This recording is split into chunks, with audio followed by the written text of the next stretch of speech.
الحمدللہ رب العالمین والصلاة والسلام علی حبیبہ محمد وآلہ وصحبہ اجمعین اما بعد فاعوذ باللہ من الشیطان الرجیم بسم اللہ الرحمن الرحیم فَأَمَّا الَّذِينَ كَفَرُوا وَعَذِّبْهُمْ عَذَابًا شَدِيدًا فِي الدُّنْيَا وَالْآخِرَةِ وَمَا لَهُم مِّن نَّاصِرِينَ اللهم سبحانك لا علم لنا إلا ما علمتنا إنك أنت العليم الحكيم مولاي صل وسلم دائما أبدا على حبيبك من رانت للبصر معزز سامعین کرام السلام علیکم ورحمۃ اللہ وبرکاتہ۔ شاید باری تعالیٰ ہے بس جو لوگ کافر ہوئے سو ان کو دنیا اور آخرت میں سخت عذاب کروں گا اور ان کا کوئی مددگار نہ ہوگا۔ بالکل اس کا دوسرا حصہ اس آیہ کریمہ کے ساتھ جو اگلی آیت میں ارشاد فرمایا ہے فَأَمَّا الَّذِينَ آمَنُوا وَعَمِلُوا الصَّالِحَاتِ فَيُوَفِّيهِمْ أُجُورَهُمْ، اور فرمایا اور جو لوگ ایمان لائے اور نیک کام کرتے رہے تو ان کو ان کا پورا پورا صلہ دیا جائے گا۔ وَاللَّهُ لَا يُحِبُّ الظَّالِمِينَ، اور اللہ غلط کاروں کو دوست نہیں رکھتے۔ بڑا واضح حصہ ارشاد فرما دیا ہے کہ دو ہی جماعتیں ہیں، یا اقرار ہے اور یا انکار ہے۔ جو بین میں ہے وہ بھی انکار کے حصوں میں چلے جاتے ہیں، چونکہ منافقت جو ہے وہ بھی انکار ہی کی ایک صورت ہوتی ہے۔ اس طرح جب ہم ماننے اور اس ماننے سے لے کر عمل تک آتے ہیں تو ہر دو جگہ پر یا دو پہلو سے یہی باتیں سامنے آتی ہیں کہ ہر عمل، نیت سے ہر عمل یا تو وہ صالح ہے اور یا غیر صالح۔ جو صالح ہے اس پر اللہ کریم نے ارشاد فرمایا کہ کوئی شے رکھی نہیں جائے گی، اور ارشاد فرمایا کہ یہ جو نیک عمل کرتے رہے تو ان کو پورا پورا صلہ دیا جائے گا۔ اب پورا پورا صلہ عطا اللہ فرما رہے ہیں، جسے نصیب ہو رہا ہے وہ مخلوق۔ تو اسی طرح جب ہم احادیث میں دیکھتے ہیں تو ایک نیک عمل پر 10 گنا جو ہے اجر اور ثواب نصیب ہوتا ہے، اور بعض روایت اور بعض حصے ایسے بیان فرمائے گئے ہیں کہ ایک عمل پر 700 گنا اور اس سے زائد کے حصے فرمائے گئے ہیں۔ اللہ کریم عطا فرماتے ہیں تو پورا عطا فرمانا یعنی اس کا کوئی حصہ نہیں رہے گا، جس کا عمل ہے کہ اس کا بدل نہیں رہے گا، اس سے کتنا زائد عطا فرمائیں گے یہ اللہ کریم کی شان ہے، اس کی عطا ہے۔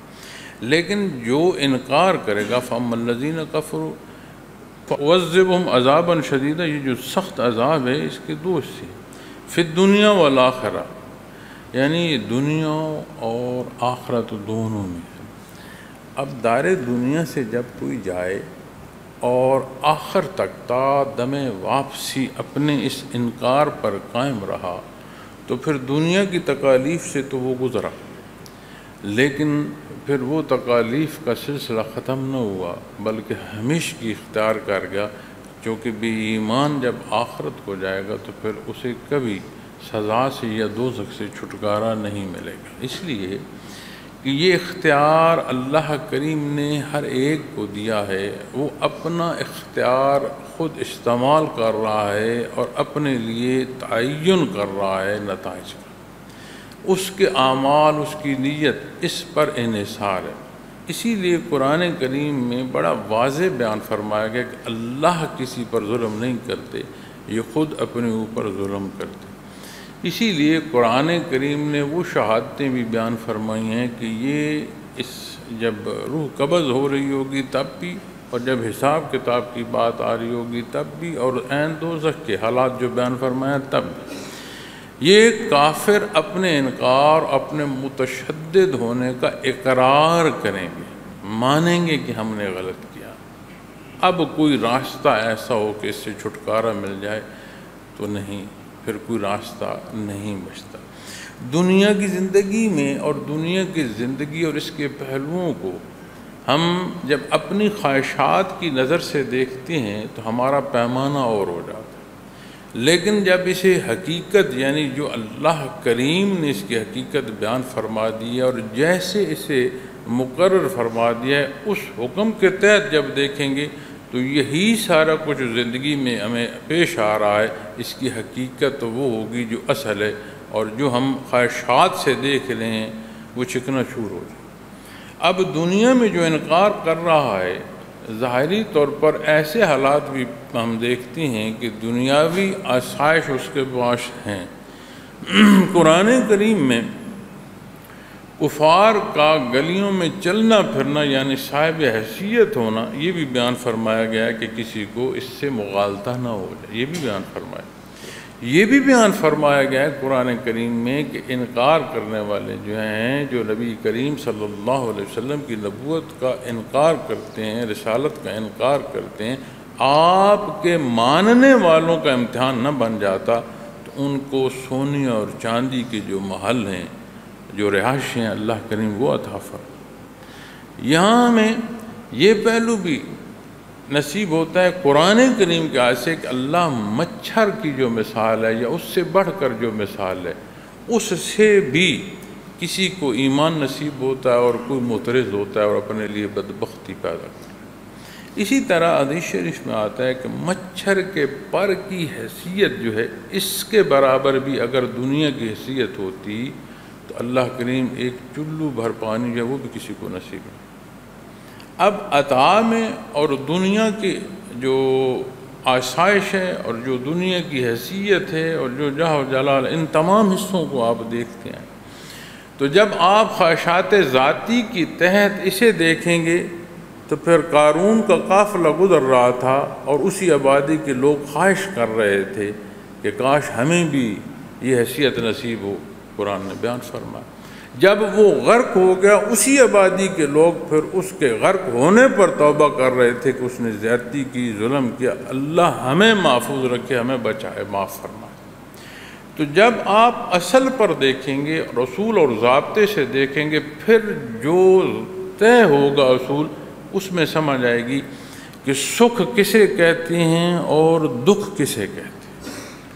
اس لیے کہ دکھ کے پہلوؤں میں سب سے جو دکھی کیفیت یا تکلیف دہ حصہ ہے وہ کسی بھی جان کا انقطاع ہے، یعنی اس پر موت وارد ہونا ہے۔ اب جسے شہادت نصیب ہوتی ہے، جسے اللہ فرماتا ہے اسے مردہ نہ کہو، اسے بھی گردن کٹوانی پڑتی ہے۔ اصول دنیا خواہشات نفسانی کے تحت دیکھو گے تو موت ہے اور تکلیف ہے اور ہر شے جاتی رہے۔ جب اسے حق کے تحت اور حقیقی اصول اور ضابطے جو مالک اور خالق نے طے فرمائے ہیں تو تم اس پر موت کا وارد ہونا جو ہے یہ کہہ نہیں سکتے کہ اس کی وفات ہو سکتی ہے، اللہ فرماتا ہے یہ زندہ ہے۔ تو جب اس پہلو سے آپ دیکھیں گے تو جو دنیا کی آسائش اگر کسی کے پاس ہے تو جتنا اختیار، جتنی آسائش، اتنا اس کا امتحان ہے۔ پھر جو اصل شے ہوتی ہے وہ ایک کیفیت ہوتی ہے جو آسائش سے بھی وارد ہوتی ہے اور تکالیف سے بھی وارد ہوتی ہے۔ آسائش کے حصول سے جو سکھ اور سکون محسوس کیا جاتا ہے، اسے سمجھا تو جا سکتا ہے، محسوس اس لیے نہیں کیا جا سکتا کہ ناجائز وسائل اور ناحق اقدامات کے بعد یہ حاصل نہیں ہو سکتا۔ اسی لیے تو یہ مثالیں عام ہیں کہ ظاہری جاہ و جلال اور دولت ہوتی ہے لیکن لوگ خودکشیاں کر رہے ہیں۔ کچھ ظاہراً ہے نہیں، ظاہری طور پر وسائل نہیں ہیں، لیکن اسے جو مفلسی نے گرد و پیش سے گھیر رکھا ہے وہ اس درجے کا سکھ رکھتا ہے کہ پتھر پر بھی سر رکھے تو سکون کی نیند میسر آتی ہے۔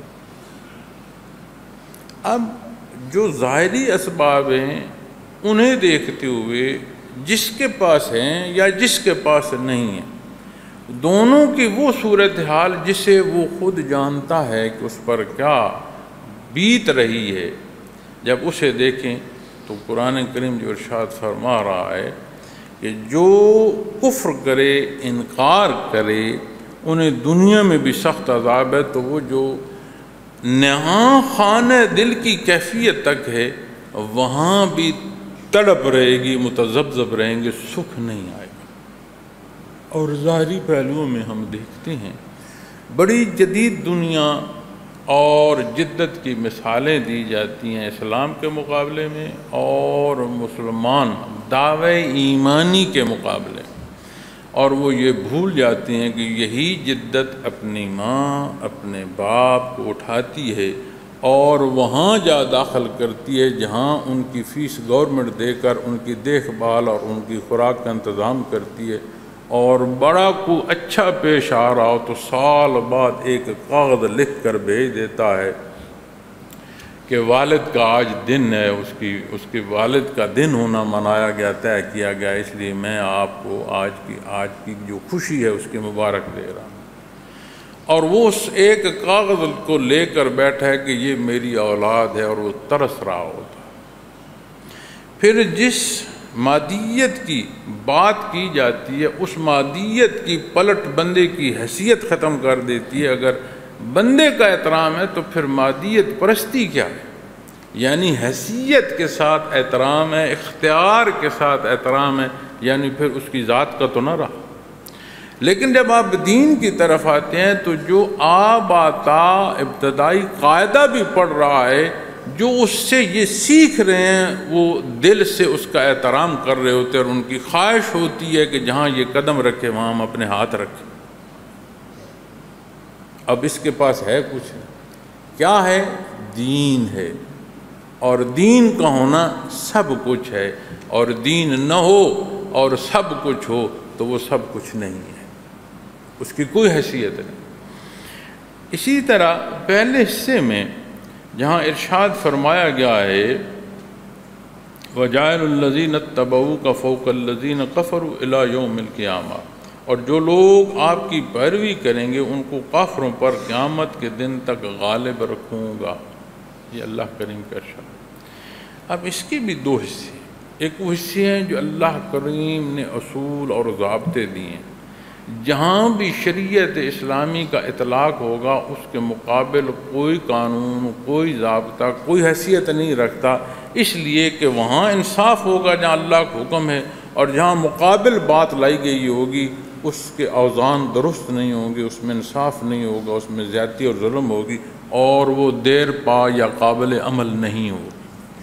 فریق ایک اگر اسے اپنے لیے بہتر سمجھ لائے تو فریق دوم پر وہاں ظلم ہو رہا۔ دین حق کے اصول اور ضابطے ایسے ہیں کہ اس میں یہ کوئی نہیں کہہ سکتا کہ مجھ سے زیادتی ہوئی۔ جس کے حق میں فیصلہ ہوتا ہے وہ بھی مطمئن ہوتا ہے، جس کے خلاف فیصلہ ہوتا ہے وہ بھی مان رہا ہوتا ہے کہ یہاں میری زیادتی تھی، اس زیادتی کی یہی سزا بنتی۔ اسی لیے تو وہ معافی کا طالب ہوتا ہے، اسی لیے تو جس کا اختیار بنتا ہے وہ معاف کرتا ہے، اسی لیے تو اللہ نے معاف فرمانا پسند فرمایا ہے کہ تم مخلوق کو معاف کرو اور قیامت کے دن اللہ کریم تمہیں معاف فرما دے۔ اسی لیے تو معافی جو ہے اسے پسندیدہ فرمایا ہے کہ اس میں وہ فیصلہ ہو گیا، اب جس نے سزا بھگتنی ہے، جس کا اختیار وہ معاف فرما۔ اور عمومی حصوں سے لے کر جو قتل ناحق ہے وہاں تک کی بات کہ جہاں ناحق خون بہہ گیا ہے وہاں پر بھی یہ اختیار دیا گیا ہے، کلی طور پر بھی دیا ہے، اور اس کا جو قتل کا معاوضہ ہے اس حصے سے بھی دیا گیا۔ اب یہ حصہ دوسرا جو ہے ظاہری پہلوؤں میں جو اختیار کا ہے، ہمیں کہا جائے یا ہم خود اس بات کا اعادہ کر رہے ہوں کہ یہ اتنی بڑی قوم مسلمانوں کی دنیا میں آج کی آبادی میں کوئی ایک قوم جسے ایمان کے پہلوؤں سے دیکھا جائے سب سے زیادہ جو تعداد یعنی عدد میں ہے وہ مسلمان ہیں۔ محکومی کی بے شمار صورتیں اگر کسی ایک قوم پر آج دیکھی جائیں تو وہ بھی یہی قوم ہے کہ کہیں نہ کہیں کسی نہ کسی جگہ پر کسی نہ کسی پہلو سے یہی محکوم ہے اور مار کھا رہے ہیں۔ اور جن سے مار کھا رہے ہیں وہ کون ہیں؟ انکار کرنے والے۔ اس انکار کرنے والے کی اپنے اندر کیا کیا خناس ہے، اس کو خود کیا کیا نقصانات ہو رہے ہیں، ان کے اندر کیا کیا تڑپ ہے، وہ ایک الگ گفتگو اور بحث ہے، میں نے اجمالی طور پر ابتداً عرض کیا ہے۔ لیکن جو نقطہ یا جو بات اس آیہ کریمہ کے تحت میں عرض کرنا چاہتا ہوں یہ ہے جب یہ کہا جاتا ہے کہ پھر صاحب ایمان جو ہے وہ محکوم کیوں ہے، تو ہمیں ضرورت ہے اصول پر جانے کی۔ ان الصلاۃ تنہی عن الفحشاء والمنکر، اللہ نے اصول ارشاد فرمایا۔ نماز کی فرضیت، اس کا عبادت ہونا، اس کی شان، اس کے اجر، اس کے انعامات بے شمار پہلو ہیں، لیکن ایک حصہ یہ بھی ہے اس کا، اور قرآن کریم نے ضابطہ بیان فرما دیا ہے کہ جہاں نماز ہوگی وہاں برائی اور بے حیائی سے اللہ حفاظت فرماتا ہے۔ اب اگر نمازی کے ساتھ برائی اور بے حیائی ہے تو پھر حکم واضح ہے، نتیجہ واضح، کیا دیکھو گے؟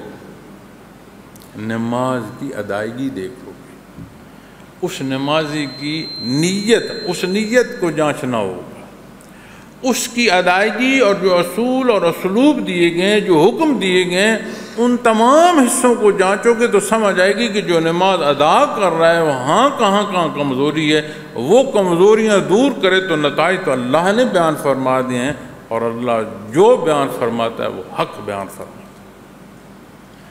اور اس حق کی نشانی انسانی حیات کی یہ شب و روز حضرت آدم علیہ السلام سے لے کر آج تک اور قیامت تک آخری بندے تک یہ ثابت ہوتے رہے ہیں اور ہوتے رہیں گے۔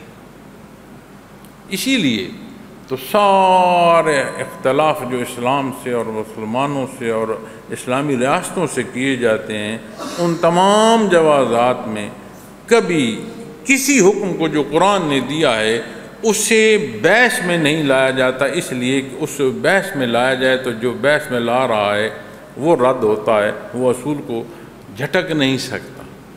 صدیاں اس کی شہادت دے رہی ہیں، کیونکہ اسلامی اصول جو ہیں ان کا نفاذ حکم ہے، لیکن جسے حکم دیا جا رہا ہے اس کی عین ضرورت بھی ہے، ان پر عمل پیرا ہوتے ہوئے اس سے استفادہ ہوتا ہے، اسے فائدہ ہوتا ہے، اس لیے اس کا اطلاق اور ظاہری پہلوؤں کا جو جانچ ہے اسے بھی کوئی انکار نہیں کر سکتا۔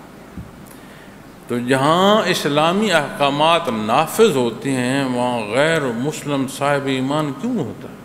اس لیے کہ اس انصاف کو دیکھتا ہے، ان احکامات کو دیکھتا ہے کہ یہ بہترین حکم اور بہترین فیصلے ہیں جن پر اطلاق کیا جائے تو ہر ایک کو انصاف میسر آتا ہے۔ اور وہ پتلے اور وہ بت جو بڑے بڑے نامور حکمرانوں کے بنائے جاتے ہیں یہیں الٹ دیے جاتے ہیں، کیوں؟ اس لیے کہ وہ کسی کو تو فائدہ دے رہے ہوتے ہیں اور بے شمار لوگوں کو تکلیف دے رہے ہیں۔ اور جب یہ بات اور یہ بحث آئے گی کہ مسلمان محکوم کیوں ہے، تو جیسے میں نے نماز کی بات کی ہے تو پھر مسلمان کی پرکھ کرنی پڑے گی کہ دعوی ایمانی کے ساتھ شہادت ہے، آمنو کے ساتھ عمل الصالحات کو جب بحث کرو گے، دیکھو گے، تلاش کرو گے تو سمجھ آ جائے گی کہ ہمارا دعویٰ ہے، اس دعوے کے ساتھ جو صداقت شہادت کی ہمارے اعمال کے طور پر ہے وہاں ہم کمزور ہیں۔ ہم اپنی خواہشات کو اپنی مرضی سے اور اپنے اختیار سے انہیں اختیار کرتے ہوئے اپنا نفاذ چاہتے ہیں، اور لا الہ یہ بنیاد ہے کہ کوئی ہے نہیں الا اللہ سوائے اللہ کی۔ اب یہاں الا اللہ تک پہنچنے سے پہلے لا الہ، تو کیا ہم دیکھتے ہیں ہم نے اپنی ذات چھوڑی ہے، اپنی مرضیاں چھوڑی ہیں، کہہ کچھ رہے ہوں، دعویٰ کچھ ہو، لیکن جو نیت اور عمل ہے کیا ان دونوں پر انحصار نہیں ہوگا؟ جب ان پر انحصار ہوگا تو نتائج کس پر مرتب ہوں گے؟ جیسے عمل کر رہے ہو ویسے نتائج مرتب ہو جائے۔ کوئی دھوپ میں کھڑا ہو کر یہ کہے کہ میں چھاؤں میں کھڑا ہوں تو کیا اسے چھاؤں کی جو ٹھنڈک ہے وہ ملے گی یا جو دھوپ کی تمازت ہے وہ بھگتنا پڑے گی؟ تو جب ہم بحیثیت مسلمان اپنے اعمال، اپنا کردار، اپنی حکومتیں، اپنے ممالک بحیثیت امت طور کے جب دیکھتے ہیں تو بھی سمجھ آتا ہے کہ ہم نے جو رجوع قرآن کریم سے کرنا ہے وہاں ہم کمزور ہیں۔ ہم نے جو آپ صلی اللہ علیہ وسلم کا اتباع کرنا ہے وہاں ہم کمزور ہیں۔ تو پھر اللہ نے وعدہ جو فرمایا ہے وہ کیا وعدہ فرمایا ہے؟ وَجَعَلُ الَّذِينَ اتَّبَعُوكَ، پیروی، کامل پیروی کی بات صرف اقرار نہیں فرمایا، پیروی، نتبعو کا پیروی کریں گے۔ اب یہ آیا کریمہ جہاں ارشاد فرمائی جا رہی ہے وہاں ذکر حضرت عیسیٰ علیہ السلام کا کیا جا رہا ہے، اور حضرت عیسیٰ علیہ السلام کی بعثت سے تھوڑے عرصہ بعد، آپ کے مبعوث ہونے کے کچھ عرصے بعد آپ کو اٹھا لیا گیا، آسمانوں پر اللہ نے اٹھا لیا۔ دوبارہ ظہور ہوگا، لیکن دوبارہ ظہور جو ہوگا وہ حکم جو ہوگا وہ شریعت محمد رسول اللہ صلی اللہ علیہ وسلم کا ہوگا۔ آپ بھی اس حکم پر عمل پیرا ہوں گے اور مخلوق کی رہنمائی بھی اسی حکم پر فرمائیں گے، لیکن قوت جو ایمانی ہے وہ اللہ کے نبی اور رسول کی جو ہے وہ آپ کو نصیب ہوگی، اور اس کا اثر مخلوق پر اس درجے کا پڑے گا کہ جہاں تک دین حق کی تبلیغ پہنچتی جائے گی لوگ مانتے آئیں گے اور اختلاف کرنے والے مغلوب ہوتے جائیں گے۔ اتنا اللہ کا احسان۔ لیکن جب بات قیامت کی آتی ہے تو پھر بعثت محمد رسول اللہ صلی اللہ علیہ وسلم کی آئے گی، کیونکہ آخری نبی اور تکمیل نبوت آپ صلی اللہ علیہ وسلم کی ذات اقدس ہے، اور حضرت عیسیٰ علیہ السلام کا جب ظہور ہوگا انہوں نے بھی آپ صلی اللہ علیہ وسلم کا اتباع کرنا ہے، اور یہاں ارشاد اس وقت فرمایا جا رہا ہے جب حضرت عیسیٰ علیہ السلام کا واقعہ بیان فرمایا جا رہا ہے، اور تمام انبیاء کے جہاں ایمانیات کی بات آتی ہے، جیسے ہمیں حکم ہے نا، ہم تمام اللہ کے نبی اور رسول کو مانتے ہیں، تمام آسمانی کتابوں کو مانتے ہیں، اسی طرح ہر قوم کے ایمان کا حصہ اور جز بنیاد تھی نبی کریم صلی اللہ علیہ وسلم پر ایمان لانا۔ کیا حضرت عیسیٰ علیہ السلام نے آپ کا مبارک نام بھی نہیں ہے مخلوق کو ارشاد فرمایا؟ قرآن کریم نے احمد جو مبارک نام ہے آپ صلی اللہ علیہ وسلم، یہ ارشاد فرمایا کہ حضرت عیسیٰ علیہ السلام نے دعوت حق دی، وہاں آپ صلی اللہ علیہ وسلم کی بعثت کا بھی اعلان فرمایا، جہاں اس حق کا اقرار تھا وہاں اس بعثت پر بھی اقرار جو ہے یہ بھی ایمان۔ تو جب آپ پر ایمان حصہ آ رہا ہے، پھر آپ صلی اللہ علیہ وسلم نے جو حکم دیا وہ سارا حکم وہ ہے جو اللہ نے دیا ہے۔ تمام کتب سابقہ کی جو شہادت ہے، یعنی جو بنیادی حصے ہیں ان کا مجموعہ بھی قرآن کریم میں ہے۔ پھر قرآن کریم کا جو ماننا ہے اس کا اقرار، اس میں کوئی ایسا حصہ نہیں کہ جہاں قید ہو، نسل کی قید ہو، زمانے کی قید ہو، علاقے کی قید ہو، نہیں۔ یہ تمام حق کے متلاشیوں کے لیے اور حق کے لیے اور قیامت تک کے لیے۔ تو قیامت تک کی بات آ رہی ہے تو یہ تو پھر بات امت محمد رسول اللہ صلی اللہ علیہ وسلم کے حوالے سے دیکھیں۔ تو جب دیکھیں گے تو پھر آج کا مغلوب ہونا ہمارے اندر سوال پیدا کرتا ہے، اور جو معترض ہیں وہ ہم پر اعتراض اٹھا رہے ہوتے ہیں کہ قرآن کریم نے تو یہ فرمایا اور تم مغلوب۔ لیکن جنہیں مخاطب کیا جا رہا ہے، جو اپنا تجزیہ کر رہے ہیں، انہیں اپنے آپ کی پرکھ جو ہے وہ قرآن و سنت پر کرنے کی ضرورت ہے۔ تو جہاں کمزوری آئے گی عمل نہیں ہوگا، کوئی دعویٰ کسی عدالت میں، کوئی دعویٰ جس کے ساتھ شہادت نہ ہو اسے کوئی قبول نہیں کرتا۔ تو محض نام یا محض دعویٰ اس سے کچھ نہیں۔ حضرت جی رحمۃ اللہ تعالیٰ علیہ اس آیہ کریمہ پر جب تفصیل تحریر فرما رہے تھے تب خانہ بدوشوں سے دنیا کی طاقتور ترین یا طاقت کی حامل جو قوت ہے دنیا کی وہ حملہ آور تھی، اور وہ فرماتے ہیں کہ جن کے پاس لباس پورا نہیں، جن کے پاس خوراک پوری نہیں، سامان ہر پوری نہیں، ان کے مقابل کھڑے اور دنیا نے دیکھا ہے کہ دنیا کی طاقت جو ہے وہ اپنی طاقت اٹھا کر گھر چلی گئی، اتنی کمزوری واقع ہوگی، اور وہ جو خاک نشین تھے اسی طرح بیٹھے۔ کیا تھا افغانستان میں؟ وہ لوگ کیسے لڑے؟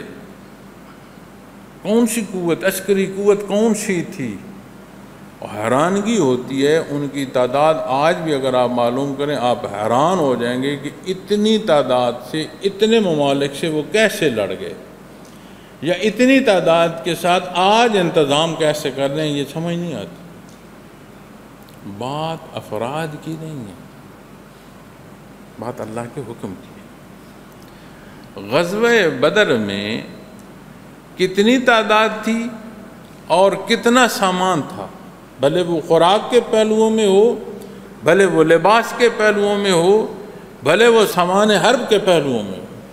اور مقابل کو دیکھ لو، آج بھی تاریخ میں وہ ساری حصے موجود ہیں۔ اب جب ہم تجزیہ کرتے ہیں بحیثیت امتی اسلامی ملک کے، مسلمان ریاست کے، تو جب ریاست کی بات کی جائے اور لکھ دیا جائے کہ قرآن و Sunnah will be the supreme law of country, اور سود وہاں قانوناً نافذ ہو، آپ کیا اس کو جسٹیفائی کریں گے؟ اسے کیا ہم کہیں کہ ہم اسلام پر عمل پیرا ہے؟ میں جس لباس کے ساتھ، جو سطر میں نے جس لباس کے ساتھ ڈھانپا ہوا ہے، یا جو سجدہ ہم آج دیں گے جمعۃ المبارک کی ساعتوں کا اللہ ہمیں نصیب فرمائے، ان دھاگوں کی ایک ایک تند سود کے جو نظام ہے اس سے بنی ہوئی ہے۔ اب جب تک ہم یہ حصے مانے سمجھیں اور انہیں دور نہیں کریں گے، قوت ایمانی کہاں دیکھیں گے؟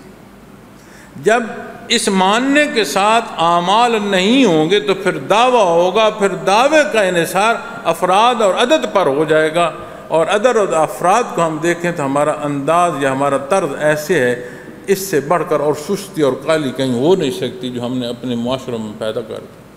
اپنے کھانے سے ہم محتاج ہیں۔ جو مفلسی اور مفلسی کی شکایتیں لے کر پھر رہا ہے، وہ اتنا نہیں کر سکتا کہ کوئی سبزہ بیج دے، گھر کی ایک ہنڈیا تو ہفتے میں بنا لے، نہیں، رو رہا ہے، مانگ رہا ہے، تڑپ رہا ہے، اتنا نہیں کر سکتا۔ اور ہم امتی اس اللہ کے حبیب کو ماننے والے ہیں جنہوں نے فرمایا 3 افراد انتظامات کرو، میں لکڑیاں لاتا ہوں آگ جلانے کے لیے، میرا حصہ شامل ہو عمل میں۔ اتنا نظم ارشاد فرمایا کہ کہیں 2 لوگ جا رہے ہو تو ایک کو امیر مقرر کر دو، ہم دوسرے کو ماننا گوارا نہیں کرتے۔ سفر کی بات ہے، جماعت کی بات نہیں کہ ایک امام ہے اور ایک مقتدی ہے، سفر کی بات ہے، ضروریات زندگی کی بات ہے۔ فرمایا 2 لوگ سفر پر ہیں تو فرمایا ایک امیر ہو جائے، ایک کی مانی جائے۔ آپ دیکھو جہاں نظم ہے وہاں کو نہیں مانتا، تو ایک ایک حکم، ایک ایک جو حصہ قرآن نے بیان فرمایا، جس کی حدود و قیود نبی کریم صلی اللہ علیہ وسلم نے مقرر فرمائی، انہیں تلاش تو کرو، ہم اپنے اندر دیکھیں تو صحیح وہ کہاں ہے، تو پھر ماننا کیا ہوگا؟ پھر امت کا جو حال ہے اس کی ذمہ داری کہاں ہے؟ ہمارے اعمال۔ اللہ نے تو وعدہ فرمایا، دنیاوی اسباب نہیں ہیں، کبھی 30,000 اور 3 لاکھ دست بستہ مقابلہ کبھی دنیا نے دیکھا ہے سوائے اس حق کے؟ کوئی تاریخ انسانی ہے ایسی کہ 30,000 بندہ کھڑا ہو اور مقابل 3 لاکھ ہو اور وہ 30,000 فاتح ہو؟ کبھی دنیا کے پاس کوئی مثال ہے؟ کیا دنیا کے پاس مثال ہے کہ 50 بندے ایک طرف ہوں اور 50,000 دوسری طرف ہوں اور مقابلہ کر کے نکل جائیں؟ تاریخ اسلامی تو پڑھو، مجاہدین اسلام، ان کی زندگی اور ان کی مبارک ساعتیں وہ پڑھو تو صحیح، غزوات و سرایہ تو پڑھو۔ کون ذمہ دار ایسا ہے آج کے اس وقت میں بھی ہمارے حکمرانوں سے لے کر جتنی اسلامی ریاستیں ہیں، کوئی ایک حکمران دکھا دو کہ جس کے پیٹ پر پتھر بندھا ہو اور وہ یہ کہے کہ میری عوام کو کھانے کا نہیں میسر تو میں بھی اپنے پیٹ پر پتھر باندھتا ہوں؟ کوئی ہے مثال؟ تو جب عمل نہیں ہوگا تو پھر ضلالت نہیں ہوگی تو معزز سامعین کرام کیا ہوگا؟ پھر اسے ایک اور پہلو سے عرض کرنا چاہتا ہوں، اور اس لیے عرض کرنا چاہتا ہوں کہ نہ میں صاحب اختیار ہوں نہ آپ صاحب اختیار ہیں، ہمارے پاس حکومت کا یا ہمارے پاس اقتدار کا وہ حصہ جہاں مخلوق پر حکم نافذ ہو وہ نہیں ہے، لیکن میں بھی حکمران ہوں اور آپ بھی حکمران ہیں، میں اپنے وجود پر حکمران ہوں، آپ اپنے وجود پر حکمران ہیں۔ جہاں جس کا اختیار ہے وہ قرآن و سنت کے مطابق اپنا اختیار کرے، اسے یہ حصہ نصیب ہوگا، وہ محکوم نہیں ہوگا۔ دنیا سے جاتا ہوا بھی وہ ایمان کے ساتھ اور توحید کے ساتھ اور اللہ اور اس کے رسول کی رسالت کی شہادتوں کے ساتھ جا رہا ہوگا۔ ملک الموت کی جو گرفت ہے اس میں بھی وہ اللہ اور اس کے حبیب کی شہادت دے رہا ہوگا، اس کے اوسان خطا نہیں ہوگی، اتنا مطمئن ہوگا، اتنا ٹھہرا ہوا ہوگا۔ یہ جو جواز میں اور آپ گھڑ لیتے ہیں کہ ہم کیا کریں، ہم وہ کریں جو اللہ نے فرمایا ہے، جو سنت خیر الانام بنفس نفیس نبی کریم صلی اللہ علیہ وسلم نے زندگی بسر فرمایا، ہم وہ کریں۔ یہ جواز ہمیں بے عملی کی طرف لے جاتا ہے۔ میں مکلف اتنا ہوں جتنا میرا اختیار ہے، آپ اتنے مکلف ہیں جتنا آپ کا اختیار ہے، اور جن کے پاس اقتدار ہے ان کا مکلف ہونے کا سوال اتنا بڑھ جائے۔ تو اس لیے جب ہم ان پہلوؤں کو دیکھیں گے تو یہ بڑا واضح جواب ہے کہ جی آپ محکوم کیوں ہیں؟ اسلامی حکم سے محکوم نہیں، اپنے چجوں اور اپنے اعمال سے محکوم۔ اور اس سے نکلا کیسے جائے؟ واپس پلٹنے کی ضرورت ہے، خالص آپ صلی اللہ علیہ وسلم کی اتباع کی ضرورت۔ بیت المقدس کے حالات، وہاں پر جو انسانی زندگی کی تڑپ، کیا اس سرزمین نے یہ شہادت نہیں دی کہ ایک مسافر اور وجود اور لباس سے لے کر جوتوں تک مٹی سے اور گرد سے اٹھا، اور کیچڑ، بارش ہو گئی اور کیچڑ تھا، کیچڑ میں ایک اللہ کا بندہ اونٹ کی رسی تھامے بیت المقدس کی طرف بڑھ رہا ہے، اور اونٹ پر سوار اس کا غلام ہے۔ دروازے اور چابیاں کھول دی گئیں اور چابیاں آپ کے حضور پیش کر دی گئیں۔ کیا تھا؟ آپ کو عرض کی گئی کہ امیر المومنین آپ اس طرح نہ جائیں، آپ خلافت اسلامیہ کے ذمہ دار ہیں، آپ اپنی حیثیت کے مطابق جائیں۔ آپ نے پسند نہیں فرمایا۔ وہی لباس اور وہی باری، جو غلام کی باری ہے اور جو میری باری ہے، دونوں حصوں میں وہی باری آئے گی اور وہی حکم ہوگا۔ بارش آ گئی، کیچڑ آ گیا، حضرت عمر فاروق رضی اللہ تعالیٰ عنہ اسی کیچڑ سے گزر گئے، آپ کے جوتے مبارک، پاؤں مبارک پر کیچڑ ہے اور کپڑوں پر پڑ رہا، اور غلام اونٹ پر بیٹھا۔ کتنی ریاستیں ہیں، کتنی طاقتوں کی جو ہے ہم نے دعوے ہیں، کیا اثر ہے ہمارا؟ کیا سبب ہے اس مٹی سے اٹے وجود پر؟ کیا سبب ہے کہ وہ وجود مبارک ہے؟ وہ وجود مبارک کیسے ہوا؟ اتباع محمد رسول اللہ صلی اللہ علیہ وسلم سے ہوا۔ محرم الحرام، یکم محرم الحرام، آپ جانتے ہیں کہ ابتدا جو اسلامی سال کی ہے وہ حضرت عمر فاروق رضی اللہ تعالیٰ عنہ کی شہادت سے ہے۔ کون ہے جو قربانی دے رہا ہے؟ ایثار اجماع کی بنیاد ہے، کبھی ایثار دیکھا ہے؟ کیوں کہتا ہوں سالکین کو کہ بزرگوں کا لحاظ کرو، بچوں کا لحاظ کرو، آنے والے کا لحاظ کرو، اور بے لوث کرو، اللہ کے لیے کرو۔ یہ نہ دیکھو کہ اس کی حیثیت کیا ہے، اس سے مجھے کیا ملے گا۔ کوئی مخلوق کسی کو کیا دے گی، اور کیا عقل مندی کے مخلوق سے توقع وابستہ کر لی جائے۔ یہ شکر نہیں کرتے کہ اللہ کے نام پر جمع ہو اور اس پر توقع نصیب۔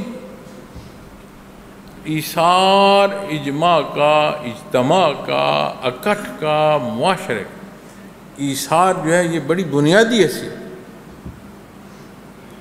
وہ لوگ جو جانوروں کو پانی پلانے پر گردنیں اڑا دیا کرتے تھے، انہیں ایمان نصیب ہوا، اس درجے کا ایثار نصیب ہوا کہ سانس ٹوٹ رہی ہے، پانی بھائی کو دیا ہے۔ کیا سبب؟ کامل اتباع۔ یہ قرآن کریم نے فرمایا نا، ابھی میں نے آپ کے سامنے تلاوت کی ہے، وَجَعَلُ الَّذِينَ اتَّبَعُوكَ، اتباع، کامل اتباع۔ تو جسے کامل اتباع نصیب ہوتا گیا، اس سے کوئی غلام نہیں بنا سکتا، چاہے وہ ایک اکائی ہو یا جماعت ہو، اس پر حکمرانی نہیں ہو سکتی۔ اس پر ایک ہی ذات کی حکمرانی ہے جو اللہ کی ہے۔ ایک ہی در کا وہ غلام رہے گا جو محمد الرسول اللہ صلی اللہ علیہ وسلم کا۔ اس در کی غلامیوں سے آزاد کر دیتی ہے، حقیقت عطا فرماتی ہے، حقیقت آشنا کرتی ہے، اور ایسی لذت ایمانی نصیب ہوتی ہے کہ موت جس سے ہر کوئی گھبراتا ہے، یہ منتظر ہوتا ہے کہ اپنے حضور اللہ کے حضور پیش ہوں گا، اسے یہ پل جانتا ہے، اس سے تھر تھراتا نہیں، طالب ہوتا ہے کہ ایمان سے جانا نصیب۔ زندگی اس لیے نہیں مانگتا کہ میں آسائش حاصل کر لوں، زندگی اس لیے مانگتا ہے جتنا اس عملی زندگی میں اس امتحان گاہ میں اللہ کا حکم مان لوں، جتنا اتباع محمد الرسول اللہ صلی اللہ علیہ وسلم نصیب ہو لو، زندگی اس لیے مانگ رہا ہوتا ہے، مال و دولت نہیں، اتباع۔ تو جب ذاتی حیثیت میں بھی کامل اتباع کی اپنی طرف سے پوری کوشش کروں، اللہ سے توفیق مانگوں، فیصلہ اور اختیار ذات پر نہ لاؤں۔ کہتے ہیں میں وعدہ کرتا ہوں جی، ذکر کرتا ہوں، اب میاں میں کون ہوں وعدہ لینے والا، تو ہے کون جو تو وعدے کی طاقت رکھتا ہے؟ اپنے اللہ کے سپرد کیوں نہیں بات کرتا؟ میں وعدہ کرتا ہوں میں نماز پڑھوں گا، اپنے اللہ سے جو وعدہ لا الہ الا اللہ کا کیا ہے، اور پھر وعدے کی ضرورت ہے؟ تو یہ وہ بنیادیں ہیں جو ہماری ضرورت ہیں، جن سے ہم دور ہو چکے ہیں۔ انفرادی حیثیت میں دیکھو تو بھی یہی حل ہے، اجتماعی حیثیت میں دیکھو یہی حل ہے، ممالک اقوام کی حیثیت سے جا کر اور پوری امت کی حیثیت تک دیکھو یہی حل ہے، اس کے بعد کوئی حل نہیں۔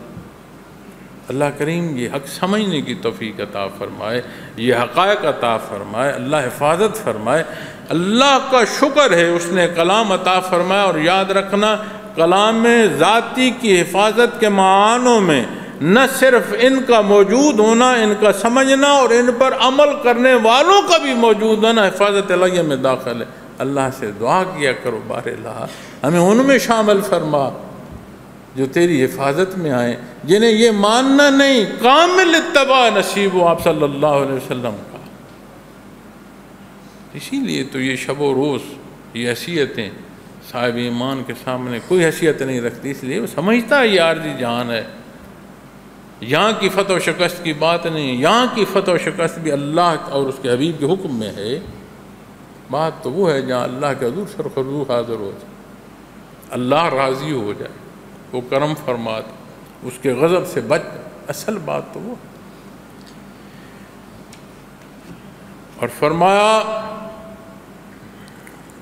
جنہیں دنیا کی تکلیف، میں نے عرض کی میں نے ایسے لوگ بھی دیکھے ہیں دعوی ایمانی کے ساتھ دنیاوی زندگی کی حیثیت میں اس درجے کے کھو چکے ہیں کہ موت کا لفظ ذکر میں آیا ان کی زبانیں گنگ ہو گئیں، وہ بول نہیں سکتے تھے، موت یہ بھی آنی۔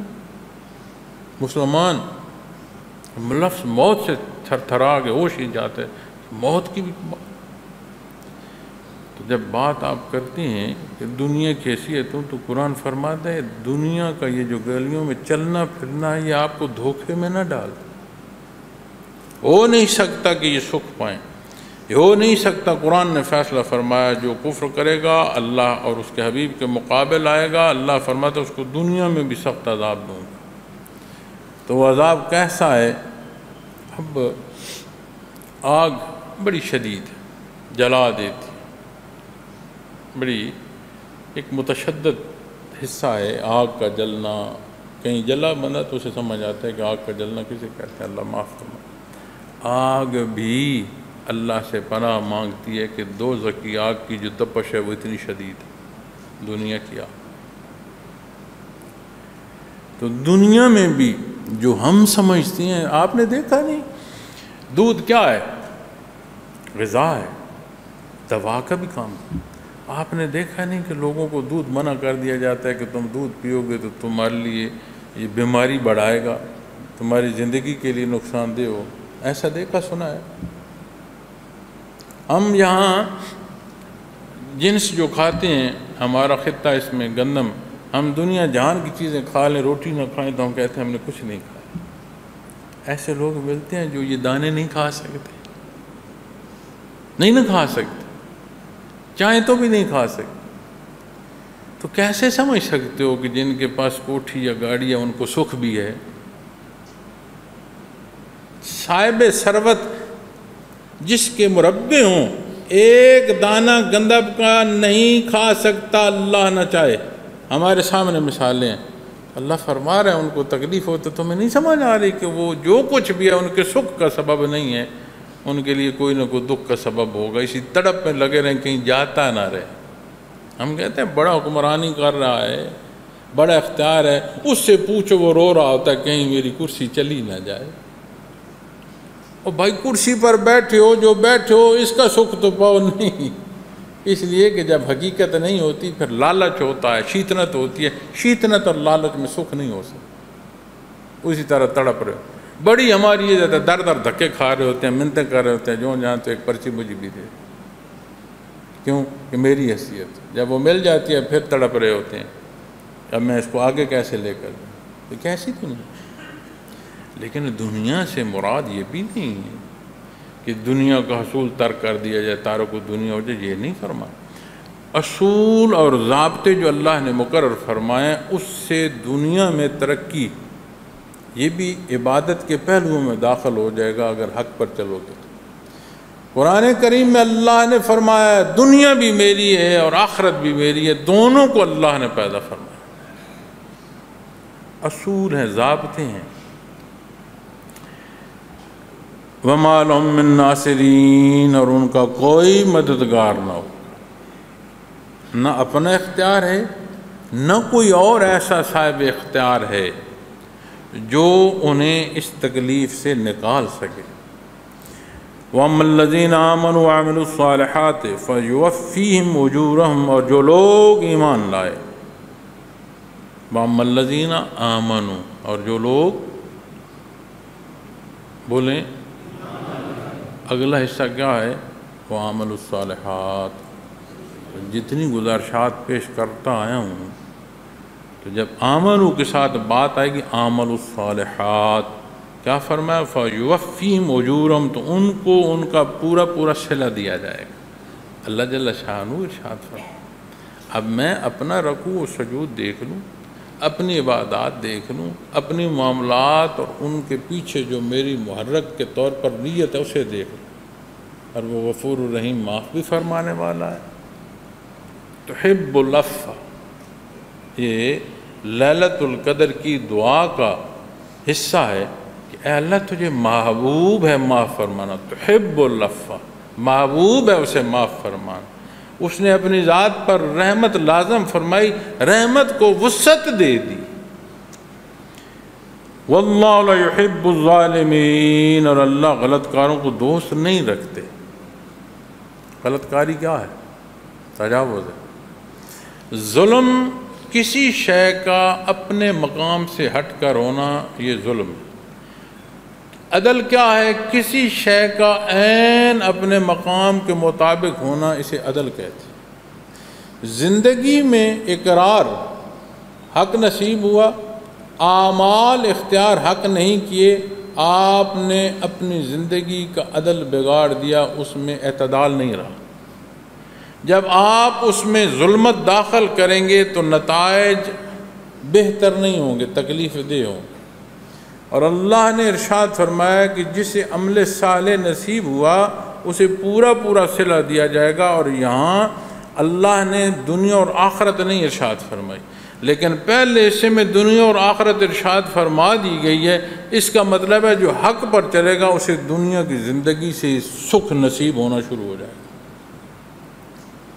ارشاد فرمایا جا رہا ہے، دو حصے، دو پہلو بیان فرمائے گے، اور جہاں کفر اور انکار ہے وہاں تخصیص سے دنیا بھی بیان فرما دی گئی کہ یہ نہیں کہ یہ آخرت میں جا کر تکلیف دیکھیں گے، عمل جو غلط کریں گے، جو ظلم کریں گے، اس کی تکلیف یہیں سے شروع ہو جائے گی، اور جسے حق نصیب ہوگا اسے ٹھہراؤ نہیں نصیب۔ جو عمل عدل پر جس کا انحصار ہوگا اس کی زندگی میں اعتدال نہیں لائے گا، تو یہیں سے اعتدال نصیب ہوتا ہے، سکھ نصیب ہوتا ہے، اور پھر اخروی حیات جہاں ہمیشہ رہے۔ اللہ جل شانہ واللہ لا يحب الظالم، اللہ ولی الذین آمنوا، دونوں پہلو دیکھو، عطا ہے اپنے اللہ۔ یہاں فرمایا جا رہا ہے اس راہ کا انتخاب کرو گے تو ولی اللہ نہیں ہو سکتے، اور ولی اللہ ہونے کے لیے کوئی بڑی بڑی پگڑیاں اور چوکوں کی ضرورت نہیں ہے، اس کی ابتدا ہی نور ایمان سے، اللہ ولی الذین آمنوا، ہر صاحب ایمان ولی اللہ ایک درجہ۔ اللہ کریم میرا اور آپ کا حامی و ناصر ہو۔ وآخر دعوانا الحمد للہ رب العالمین۔